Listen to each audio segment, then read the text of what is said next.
I'm going to show you in this video 7 situations where we draw people in perspective, and you could also draw objects in perspective using these methods. So once you get through the end of this video, you should be able to put anything anywhere. And it's all in my book, Ellen's Guide to Perspective, on Amazon. I'm going to quickly review the main characteristics of the 2 viewpoints we'll be discussing, the eye-level viewpoint and the bird's eye view.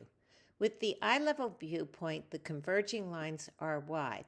The eyes of the figure lie on eye level, so the main way we know which one is closer is which one is bigger and which is lower on the page.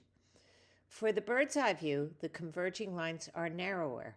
The eyes of the figures don't lie on eye level, and the closer one is bigger and much lower. These figures are the same size because they lie within the same converging lines. So they're about 5.5 feet tall. And their eyes are a little higher than eye level, indicating that they're taller than the viewer. Now this pink person will be the same size as the yellow one because the heads and the feet line up. And the blue one is going to be as big as the green one because if the green one weren't standing on the bureau, she would be right here. So she would be in line with the feet of the blue person. To understand why these figures are divided up proportionately, I reduce them to these blue vertical lines, and since they're within the same converging lines, they must be the same size. This can be further simplified into these 2 triangles where the green one is within the yellow one. So they have the same angles, and so they have the same proportions. In other words, their height to width ratio is the same. And eye level here crosses over about 1/4 up this green line and also 1/4 up this yellow line. Now, another way to look at it is you could find out how many heads above the horizon is the figure's head.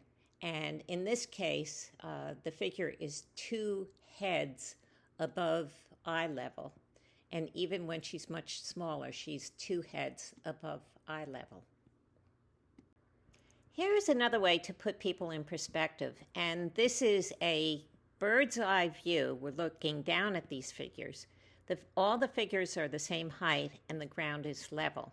So choose one of the figures and find out the distance between his ratio compared to the total distance. So you can see that he takes up about 3/4 of the whole line down to his feet. And so if we look at another one here, we can see that his height is also 3/4 of the line between his feet and eye level. And this helps us even more. For example, 1/4 up is just above the knees, and over here 1/4 up is just above the knees. And here the elbows kind of match the halfway mark, and here again they match the halfway mark. To find the size of figures distributed around a room, draw converging lines to the wall so that these vertical lines are the same size. In the second case, the red rectangle and the green one are the same size because they're on the same converging lines. And so if you want to find the size of the blue one, it's the same as the green one. You just lift it up so it's on top of the box. This is a bird's eye view of some people on the ground and some people on a hill. How can we make these 2 sizes agree with each other? Well, these figures converge toward a vanishing point on eye level, while these figures converge toward the uphill vanishing point.